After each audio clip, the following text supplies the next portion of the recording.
وقت کٹتا ہے پرورش برسوں، حادثے ایک دم نہیں ہوتے۔ کل رات اسلام آباد میں اچانک ایک کافی بلند پٹاخ کی آواز آئی تھی۔ کچھ لوگوں نے اسے یوتھیوں کی خوشی سے کی گئی آتش بازی سے منسوب کیا اور کچھ کے نزدیک کسی فائٹر جیٹ نے ساؤنڈ بیریئر کراس کیا تھا اور کچھ نے زلزلے کا جھٹکا قرار دے کر جان خلاصی کی۔ الغرض جتنے منہ اتنی باتیں، لیکن حقیقی اور کنفرم خبر کوئی نہ بتا پایا۔ اسی تگودو میں ناچیز نے ساری خوشی اور جشن کو سائڈ پر کرتے ہوئے اپنے سورسز کے تھرو تحقیقات کی اور ناچیز کو بتاتے ہوئے بہت خوشی ہو رہی ہے کہ اس پٹاخے کے اصل ماخذ کا کھوج نکال لیا ہے۔ یہ سب گولڑا موڑ سے 12 کوہ تک پھیلی ہوئی عظیم سلطنت کے بادشاہ شہباز شریف اور ان کی کابینہ میٹنگ کے دوران پیش آیا، جب کابینہ میٹنگ ہو رہی تھی اور خبر چلی کہ اب پنجاب سے بھی نون لیگ کی حکومت ختم ہو گئی ہے۔ اس دھماکے سے سب سہم گئے اور رانا باندر نے چیخنا شروع کر دیا۔ گو کچھ احباب کے نزدیک یہ اندوناک سانیہ ہے، لیکن شکر الحمدللہ کہ کوئی جانی نقصان نہیں ہوا۔ خیر اس کے بعد رانا باندر مچھر ڈاس نے دھمکیاں لگانا شروع کر دیں کہ میں پنجاب میں گورنر راج لگا دوں گا، میں فلاں کر دوں گا، میں اڑا کر رکھ دوں گا۔ اس کے گیدر ببکیوں پہ غریدہ آنٹی نے ہی جوتی اتار کر اس کے سر پہ مارنی شروع کر دی اور پورا ٹویٹر شگل دیکھتا رہا۔ غریدہ آنٹی نے اس کی ایک ٹویٹ کے جواب میں لکھا کہ جو گرجتے ہیں وہ برستے نہیں، دم خم ہوتا تو کل رات سے اب تک سڑکوں پر بے شمار کارکنان نکال چکی ہوتی مخلوط حکومت کی درجن بھر پارٹیاں۔ پریس کانفرنسز اور ٹویٹ کر کے شیر آیا کہہ کر مت ڈرائیں، ڈٹ کر اقدامات کریں جیسے خان حکومت میں کرتا تھا، یا پھر الیکشن کروائیں اور خان صاحب کو آنے دیں۔ دیکھا جائے تو غریدہ آنٹی نے کچھ غلط بات نہیں کی۔ ان کے کارکن حرام خور ہیں کہ بریانی کھا کر بھاگ جاتے ہیں، لیکن جب بھی ان کو حکومت سے نکالا جاتا ہے تو کوئی بھی ان کا ساتھ دینے کے لیے سڑکوں پر نہیں آتا، جبکہ دوسری جانب انصافین کا یہ حال ہے کہ جس وقت عمران خان کو نکالا گیا تو سب سڑکوں پہ تھے۔ خان نے بارش، گرمی، سردی، کیچڑ، گارے، ہر حالت میں جب بھی پکارا یہ چلے آئے۔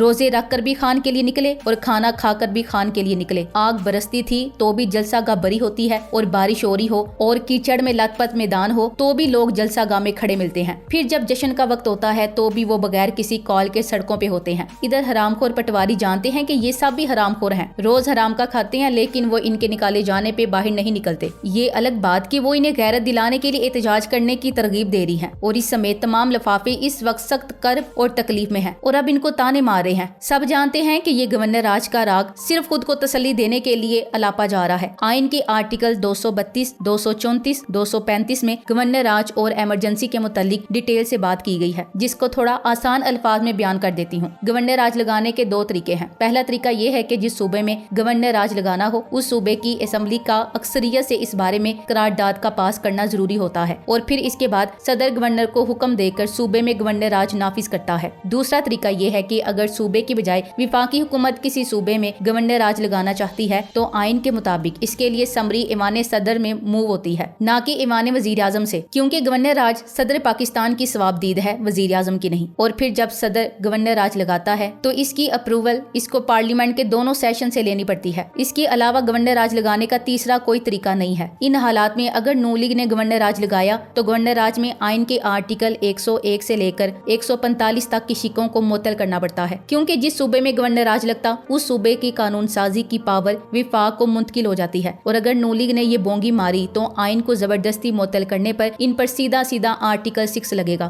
یاد رہے قاسم سوری نے آئین کی کسی شق کو معطل یا منسوخ نہیں کیا تھا، اور نہ ہی ڈپٹی اسپیکر دوست مزاری نے آئین کی کسی شق کو معطل یا منسوخ کیا۔ قاسم سوری کا معاملہ پروسیجرل فالٹ تھا اور دوست مزاری کا معاملہ قانون کی غلط تشریح تھی، لیکن نون لیگ جو بونگی مارے گی وہ آرٹیکل 6 کے زمرے میں آئے گی، لہٰذا مچھڑ دباؤ بٹن گورنر راج کا۔ دوسری دھمکی یہ مچھڑ ڈاس دے رہا ہے کہ گورنر پنجاب کے ذریعے اس حکومت کو گرا دیں گے۔ یہاں سوال پیدا ہوتا ہے کہ اگر پنجاب حکومت کو گورنر اعتماد کا ووٹ لینے کا کہتا ہے تو کیا چودھری شجاعت پھر کوئی پنگا کر سکتا ہے؟ کیا اس صورت میں پرویز الہی وزیر اعلیٰ تو بچ جائے گا؟ اس کا سمپل جواب ہے کہ چودھری شجاعت اب کوئی پنگا نہیں کر سکتا۔ سپریم کورٹ نے اپنے فیصلے میں کلیئرلی کہا ہے کہ اسمبلی میں پارلیمانی لیڈر ہی ووٹنگ میں ڈائریکشن دے سکتا ہے، لہٰذا اعتماد کا ووٹ کے وقت بھی ڈائریکشن کاف لیگ کی اسمبلی میں موجود پارلیمانی پارٹی کے لیڈر ساجد بٹی ہی دے گا۔ رانا باندر نے یہ بھی پٹواریوں کو مزید پٹواری بنانے کے لیے شوشہ چھوڑا ہے۔ تحریک انصاف کے 25 اراکین نے فلور کراسنگ جیسا گھنونا کام کیا اور اپنی پارٹی کے امیدوار کی بجائے مخالف امیدوار کو ووٹ دیا، لہٰذا ان کا ووٹ اپنی پارٹی کے امیدوار کے خلاف گنا نہیں گیا۔ کاف لیگ کے 10 اراکین اسمبلی نے اپنی ہی پارٹی کے امیدوار کو ووٹ دیا، لہٰذا ان کا ووٹ اپنے امیدوار کے حق میں گنا گیا۔ یہ ڈنٹونک والا بندر اپنی پریس کانفرنس میں ان دونوں فیصلوں کو غلط ملت کر کے قوم کو گمراہ کرنا چاہ رہا ہے۔ کیا انہوں نے ہر ایک کو پٹواری ہی سمجھ رکھا ہے جو ان کی اس طرح کی جاہلانہ باتوں میں آ کر سوچے سمجھے بغیر بنگڑے ڈالنا شروع کر دیں گے؟ اب رانا باندر کو پیپلز پارٹی تیلی لگا رہی ہے اور وہ یہ بھی دھمکی دے رہا ہے کہ وہ سپریم کورٹ کے اختیارات اختیارات کو محدود کر دے گا اور نیا بل لے کر آئے گا۔ سوال پھر پیدا ہوتا ہے کہ کیا موجودہ پارلیمنٹ عدلیہ کا اختیار محدود کرنے کی صلاحیت اور اختیار رکھتی ہے؟ قرینِ قیاس اور احکر کی ذاتی رائے میں یہ محض ان کی خام خیالی ہے، یہ اتنی میجورٹی ہی نہیں رکھتے۔ ابھی صدر اگر ان کو ووٹ آف کانفیڈنس کا کہہ دے تو ان کے پاس 172 ووٹس نہیں ہیں، یہ محض 162 ووٹ سے ووٹ آف کانفیڈنس نہیں لے سکتے۔ یہ سب کچھ رات سے فرحت اللہ بابر کی بکواس پر آنا باندر پروپیگنڈا کر رہا ہے۔ سب سے اہم بات، سپریم کورٹ کے اختیارات محدود کرنے اور ججوں کو نکیل ڈالنے کی آخری کوشش مشرف نے کی تھی، لیکن اسے کیا حاصل ہوا یہ تاریخ کا حصہ ہے۔ اس وقت اگر ایسی کوشش کے جواب میں تمام وکلا برادری، ججز اور پی ٹی آئی اگر عدلیہ بچاؤ تحریک لے کر سڑک پر آگے تو راوی کا پل بھی کراس نہیں ہونا اور یہ سب ہاتھ میں آرٹیکل 6 کی بتی لیے آگے آگے بھاگتے نظر آئیں گے۔ ایسا کرنا صرف مس ایڈونچر کی انتہا ہوگی اور کچھ نہیں۔ پیپلز پارٹی ایسی باتیں کر کے نون لیگ کو اکسا رہی ہے تاکہ نون لیگ کی رہی سہی تباہی کی کسر بھی پوری ہو جائے، اور ساری نون لیگ راہ سے پانی میں مدھانی پھیر رہی ہے، لیکن پیپلز پارٹی کہاں ہے؟ انہوں نے شیر دیوار سے لگایا اور خود سائڈ پر ہو گئے، جبکہ نون لیگ چال میں پھنس کر بنگڑے ڈالتی پھر رہی ہے۔ رانا باندر کی پریس کانفرنس بکواس کا پلندہ ہے اور اس کی دھمکیوں کو کوئی بھی سنجیدہ نہیں لے رہا، اسی لیے غریدہ آنٹی نے بھی اس کی ٹنڈ میں جوتیاں ماری۔ ان کے پاس سپریم کورٹ کے فیصلے کو متنازع بنانے کے لیے صرف 2 دلائل ہیں۔ پہلی دلیل یہ ہے کہ ججز کی فیملیز کا تعلق پی ٹی آئی سے ہے، لہٰذا انہوں نے اپنی فیملی کے پریشر میں آ کر یہ فیصلہ دیا۔ دوسری دلیل یہ ہے کہ اپریل میں عمران خان پارٹی ہیڈ نے پنجاب اسمبلی کے اراکین کو ڈائریکشن دی اور سپریم کورٹ نے اس وقت اس ڈائریکشن کو صحیح مان کر لوٹوں کو نااہل کر دیا اور ان کے ووٹ بھی کاؤنٹ نہیں کیے۔ ہم ان دونوں دلائل کا جواب دیتے ہیں، پلیز آپ سیٹ بیلٹ باندھ لیں۔ پہلی دلیل کا جواب یہ ہے کہ صرف ججز کی فیملیز نہیں بلکہ جو یہ کہہ رہا اس کی اپنی فیملی بھی عمران خان کو ہی سپورٹ کرتی ہے۔ ججز نے اپنے فیصلے قانونی نکات کی بنیاد پر دیتے ہوئے انہوں نے کون سا اس میں یہ لکھنا ہوتا کہ میری بیگم کے کہنے پر یہ فیصلہ کر رہا ہوں؟ دوسری دلیل کا جواب بھی سن لیجئے۔ یہ سچ ہے کہ اپریل میں حمزہ ککڑی کے الیکشن کے وقت پنجاب میں ہدایت عمران خان یعنی پارٹی ہیڈ نے دی تھی، لیکن اس کے مقابل پارلیمانی پارٹی کی کوئی ڈائریکشن نہیں تھی۔ یہ نقطہ جب آرٹیکل 63A کے صدارتی ریفرنس کے کیس میں پٹواریوں کے وکیل کی جانب سے اٹھایا گیا تو اس وقت کے بینچ نے اس کے جواب میں متفقہ طور پر یہ رائے دی تھی۔ چونکہ یہاں پارلیمانی پارٹی نے ڈائریکشن نہیں دی، لیکن پارلیمانی پارٹی نے پنجاب اسمبلی میں جو کیا وہی ان کی ڈائریکشن مانا جائے گا۔ پھر پٹواریوں کے وکیل نے سوال اٹھایا کہ اس طرح تو 25 لوٹوں نے جو کیا وہ بھی پارلیمانی پارٹی کی ڈائریکشن بنتی ہے۔ اس کے جواب میں کہا گیا چونکہ یہاں 2 گروپ بن گئے تھے، اس صورت میں پارلیمانی پارٹی کی ڈائریکشن وہ فیصلہ مانا جائے گا جو میجورٹی نے کیا، کیونکہ پارٹی کا مطلب میجورٹی یعنی جمہوریت، یعنی یہاں 158 نے عمران خان کا ساتھ دیا اور 25 لوٹوں نے حمزہ کا، تو اس کیس میں 158 میجورٹی بنتی ہے، لہٰذا 158 اراکین کی رائے ہی پارلیمانی پارٹی کی رائے تصور ہوگی۔ اگر یہ 158 حمزہ کو ووٹ دیتے اور صرف 25 عمران خان کی مانتے تو اس کیس میں بھی 158 اراکین کی رائے پارلیمانی رائے تصور ہوتی اور عمران خان کی ڈائریکشن کینسل ہو جاتی۔ یہ اس کیس میں ہے جس کیس میں کوئی پارلیمانی ڈائریکشن نہ ہو۔ کاف لیگ کے کیس میں تو ساجد بھٹی کی کلیئر کٹ پارلیمانی ڈائریکشن تھی کہ ووٹ پرویز الہی کو دینا ہے، پھر پتہ نہیں سکرات اور بکرات کی اولاد کیوں اس فیصلے پر چیخے مار رہے، یہی آئین میں لکھا۔ رانا باندر کے پاس اب کوئی جواز نہیں بچا، اس کی دھمکیوں کو اب کوئی خاطر میں نہیں لاتا، بہتر ہے کہ اب وہ فوت ہو جائے۔ تھینکس فار واچنگ، اللہ حافظ۔